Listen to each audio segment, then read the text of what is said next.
Picture this. The year is 1871, and a seasoned American explorer lies dying in the unforgiving Arctic. His last words whisper of betrayal and poison. Now, this isn't a scene from a thriller novel. It's the very real and very mysterious end of Charles Francis Hall, a man who dedicated his life to unraveling the secrets of the Arctic. Yeah, and what makes Hall's story so captivating is that it blends incredible accomplishments with a chilling dose of unanswered questions. He went from a humble background to leading groundbreaking expeditions, yet his demise is shrouded in a mystery that continues to intrigue us over a century later. Okay, so today we'll embark on a deep dive into the life and legacy of Charles Francis Hall. We'll trace his path from his early fascination with the Arctic through his daring expeditions and finally to the controversial circumstances surrounding his death. So, listeners, you'll get to see how Hall's reliance on Inuit expertise set him apart from other explorers. Discover the remarkable finds he unearthed from previous expeditions and confront the darker aspects of his leadership style. All right, let's start by setting the stage. Hall's story begins far from the icy plains of the Arctic in the workshops of a blacksmith. He began as an apprentice, which is a far cry from the adventurous life he'd later lead. Yeah, it's true. His early life was quite humble, but even as a young man, Hall was driven by a thirst for knowledge and a desire to explore the unknown. He transitioned from blacksmithing to becoming a newspaper publisher in Cincinnati, and it was during this time that his fascination with the Arctic truly blossomed. So how did a newspaper publisher become captivated by the Arctic? Was there a particular event that sparked this interest? The disappearance of Sir John Franklin and his crew in the Arctic during the 1840s had captured the world's attention, and Hall, like many others, was swept up in the mystery. He devoured every scrap of news about lost expeditions, and this fascination soon transformed into a burning desire to solve the mysteries of the Arctic himself. So it sounds like those lost expeditions, particularly Franklin's, really struck a chord with him. It's almost as if he felt a personal call to uncover what happened. That's a great observation. Hall's determination to find traces of the Franklin expedition fueled his early expeditions. And while he never actually found any survivors, these initial journeys were critical in shaping him as an explorer. So these early expeditions were like a trial by fire, a way for him to learn the ropes and hone his skills in the unforgiving Arctic environment. Absolutely. And what's remarkable is that Hall, unlike many explorers of his time, understood the value of local knowledge. He formed deep bonds with Inuit guides, like Joe and Hannah, whose Inuit names were Ipirvik and Taklatuk. He relied heavily on their expertise in survival, navigation, and understanding the nuances of the Arctic landscape. And that's a key point. Hall's willingness to learn from the Inuit people to embrace their knowledge set him apart from many European explorers who often underestimated or disregarded indigenous expertise. Precisely. And this approach yielded significant results. During his first two expeditions, Hall discovered artifacts from previous expeditions, including evidence suggesting that Martin Frobisher, an English explorer, had attempted to mine gold in the Arctic centuries earlier. Those findings must have been thrilling. It's like uncovering pieces of a lost puzzle, connecting back to those who dared to venture into the Arctic before him. Exactly. Hall's discoveries provided valuable insights into the history of Arctic exploration and solidified his reputation as a skilled and resourceful explorer. But it's important to acknowledge that his leadership style wasn't without its controversies. That's right. We can't gloss over the incident involving Patrick Coleman, a crew member on Hall's second expedition. What exactly happened there? Well, the details surrounding this event are murky, but what we do know is that Hall fatally shot Coleman during the expedition. While some accounts suggest self-defense, others point to Hall's volatile temper and potential struggles with authority. This incident, regardless of the exact circumstances, casts a shadow over his legacy and raises questions about the pressures and complexities of leadership in such extreme and isolated environments. It's a stark reminder that exploration, for all its allure and promise of discovery, is also a dangerous and unpredictable endeavor. And the Arctic, with its harsh conditions and unforgiving landscape, can amplify those dangers, putting immense strain on even the most seasoned explorers. Indeed. And this incident foreshadows the growing tensions and conflicts that would eventually plague Hall's most ambitious endeavor, the Polaris expedition, which aimed for no less than the North Pole itself. And that's a perfect segue into the next chapter of our deep dive. The Polaris expedition marks a turning point in Hall's story, a culmination of his years of experience, but also the beginning of a downward spiral culminating in his mysterious demise. So before we jump into the Polaris expedition, let's set the stage for this pivotal journey. How did Hall manage to secure the funding and resources for such an ambitious undertaking? What kind of crew did he assemble for this perilous voyage? Those are great questions, and the answers reveal a lot about Hall's growing influence and the complex dynamics that would ultimately shape the fate of the expedition. Let's let's unpack those details and prepare ourselves for the drama that's about to unfold. This is where things start to get really interesting. Hold on to your hats, because the story of the Polaris expedition is a roller coaster ride of triumph, tragedy, and enduring mystery. Welcome back to our deep dive into the life and mysterious death of Charles Francis Hall. As we discussed in the previous part, Hall's journey was marked by both incredible discoveries and troubling incidents culminating in his ambitious expedition aboard the Polaris. Right, and before we left off, you hinted at the drama that unfolded during this expedition. I'm eager to learn more about the Polaris and the events that ultimately led to Hall's tragic demise. Well, the Polaris expedition was a landmark undertaking. Funded by the U.S. Congress, no less.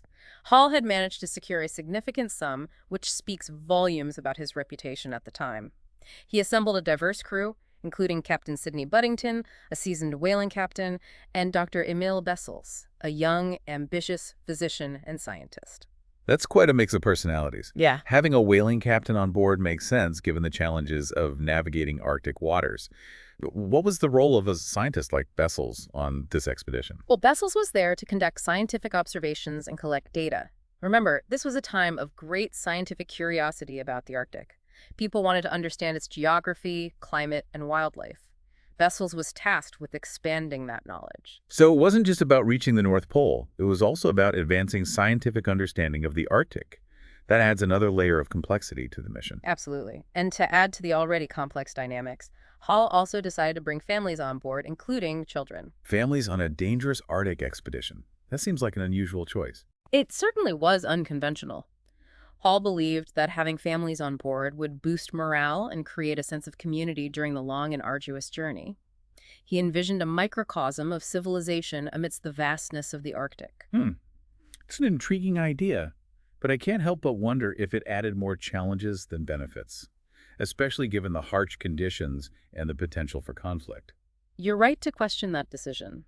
The presence of families, while intended to foster a sense of unity, may have inadvertently contributed to the tensions that would arise during the expedition. Okay, so let's talk about those tensions. Yeah. You mentioned earlier that there were clashes between Hall, Buddington, and Bessels. What were the main points of contention? Well, imagine being confined to a ship for months on end in a harsh and unforgiving environment. Tempers are bound to flare. There were disagreements over leadership styles, scientific priorities, and even personality clashes. It sounds like a recipe for disaster. Do we know any specifics about these disagreements? One notable incident involved the meteorologist Friedrich Meyer. He apparently refused to follow one of Hall's orders. Hall, known for his sometimes volatile temper, wanted to punish Meyer by placing him in shackles. That's pretty extreme. What does that tell us about Hall's leadership style? It suggests that he could be authoritarian and quick to resort to punishment. This incident certainly didn't help to ease the growing tensions on board. The ship was becoming a pressure cooker of conflicting personalities and ambitions. And it was in this volatile environment that Hall suddenly fell ill. You mentioned earlier that he had a cup of coffee before his health deteriorated. What do we know about those final days? Hall's sudden illness was a turning point in the expedition, and it remains one of the most controversial aspects of his story. He experienced partial paralysis, dementia, and he believed he was being poisoned. That's a chilling detail. Did he accuse anyone specifically? He didn't name names, but his suspicions and paranoia grew in those final days. Dr. Bessels, acting as the ship's physician, diagnosed Hall with apoplexy, which is an older term for stroke. But you said earlier that Hall believed he was being poisoned. If he was expressing those fears, why wasn't poisoning considered as a possible cause of death? It's a valid question. At the time, Bessels' diagnosis was accepted, and Hall's death was attributed to natural causes. However, as we'll explore later, the circumstances surrounding his death were far from clear-cut.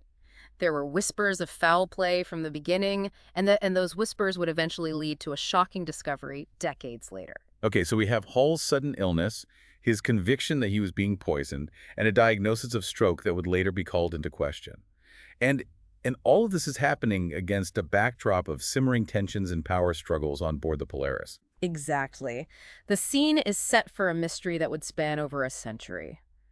But before we delve into the twists and turns of the investigation and the shocking revelations that would emerge, let's talk about what happened to the Polaris and its crew after Hall's death. Right. The expedition didn't just end with Hall's passing. What became of the remaining crew and their quest to reach the North Pole? The story of the Polaris after Hall's death is a tale of survival, hardship, and a journey that would take them farther than they ever imagined, but not in the way they had hoped. So we left off with the Polaris adrift after Charles Francis Hall's mysterious death, a ship now shrouded in suspicion and uncertainty. But the story doesn't end there. What happened to the crew and the expedition after Hall's passing? Well, you can imagine the chaos and confusion that ensued after the leader of the expedition died under such strange circumstances. The Polaris, with Buddington now at the helm, continued northward for a time, but faced numerous challenges, including increasingly difficult ice conditions. So the dream of reaching the North Pole was still alive, at least for some of the crew. Yes, but that dream would soon be shattered. The ship became trapped in the ice, and in October of 1871, disaster struck. During a particularly violent storm, a large portion of the crew, including Bessels, found themselves separated from the ship, stranded on a massive ice floe that drifted away from the Polaris. Wait, so now we have a mutiny and a shipwreck. This expedition is quickly turning into a survival story. Yeah.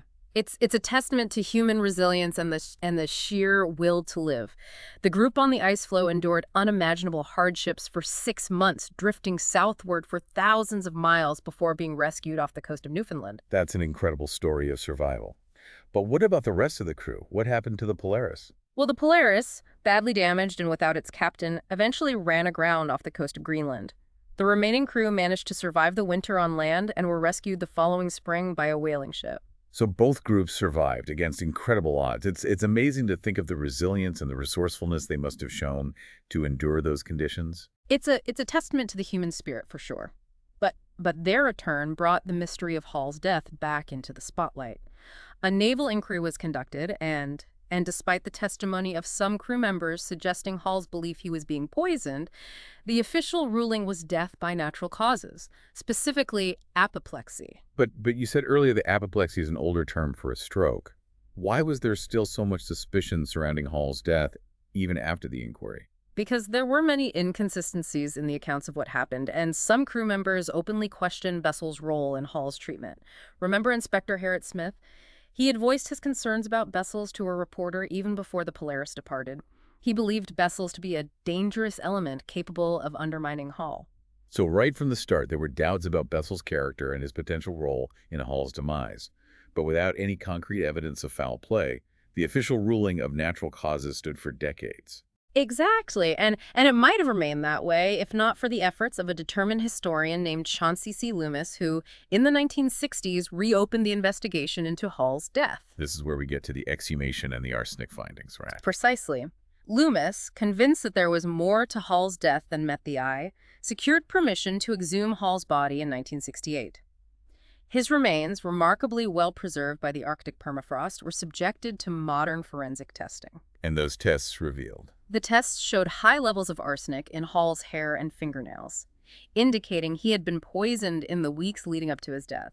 This shocking discovery completely overturned the earlier ruling of natural causes and placed the spotlight firmly on the possibility of murder. Wow, that's a dramatic turn of events. Does this mean Bessels was definitively the culprit? Well, the arsenic findings certainly pointed to Bessels as a prime suspect.